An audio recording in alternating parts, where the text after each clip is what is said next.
Happy State Fiscal New Year, for those who celebrate anyways.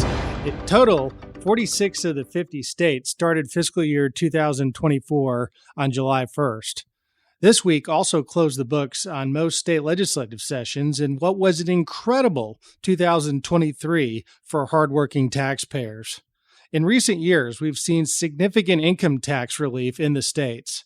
Notably, 10 states, Kentucky, West Virginia, Montana, Utah, Arkansas, North Dakota, Indiana, Nebraska, Connecticut, and Ohio have cut personal income taxes in this year alone.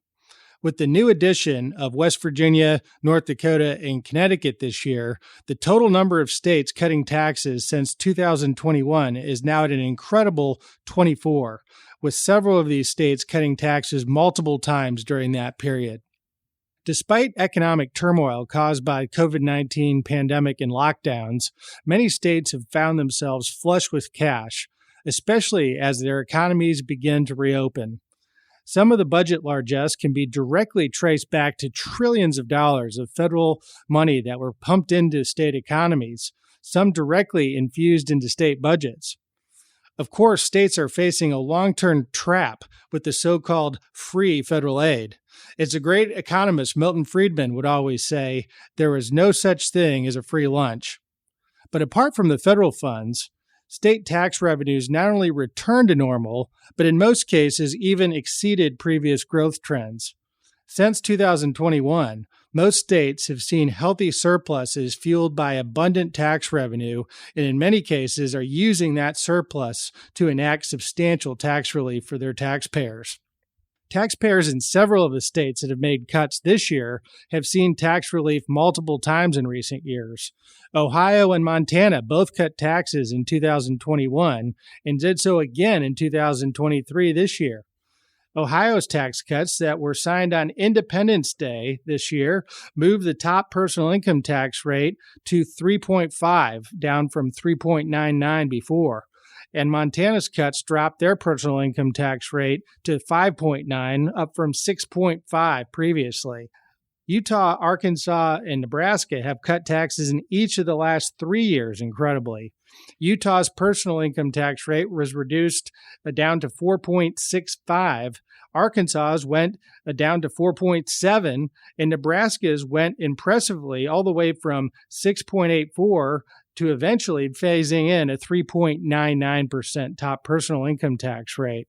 Other states, such as West Virginia and North Dakota, are joining the flat tax movement or the tax cut movement for the first time since that movement really took off in 2021. West Virginia reduced its income tax by an average of over 20% and flattened their brackets. And North Dakota also flattened their brackets and went from a top rate of 2.9 down to 2.5. Other states are continuing to reap the benefits of fiscal responsibility by accelerating cuts. Indiana moved up its time frame to get to a 2.9% personal income tax to 2027.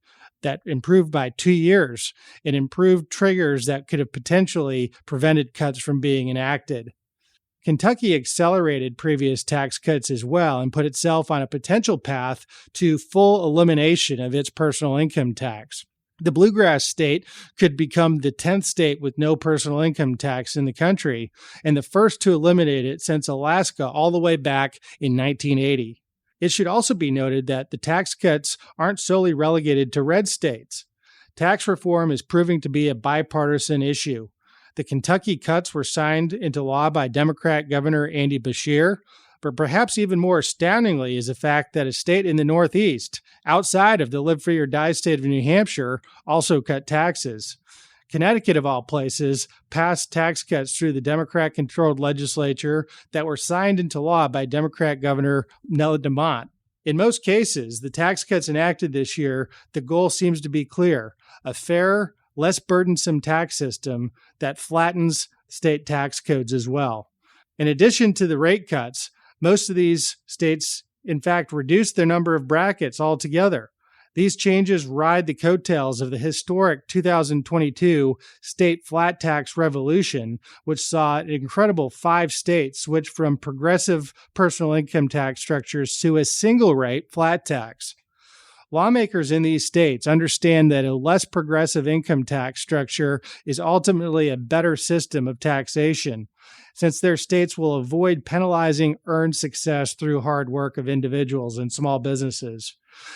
As Washington's infamous partisan gridlock continues to inhibit many needed free market reforms that would revitalize our economy and lift real wages for individuals, we can continue to look to the states, our 50 laboratories of democracy, to deliver meaningful tax relief to hardworking taxpayers across America. For more information, please visit ALEC.org. For American Radio Journal, I'm Jonathan Williams. Thanks for listening.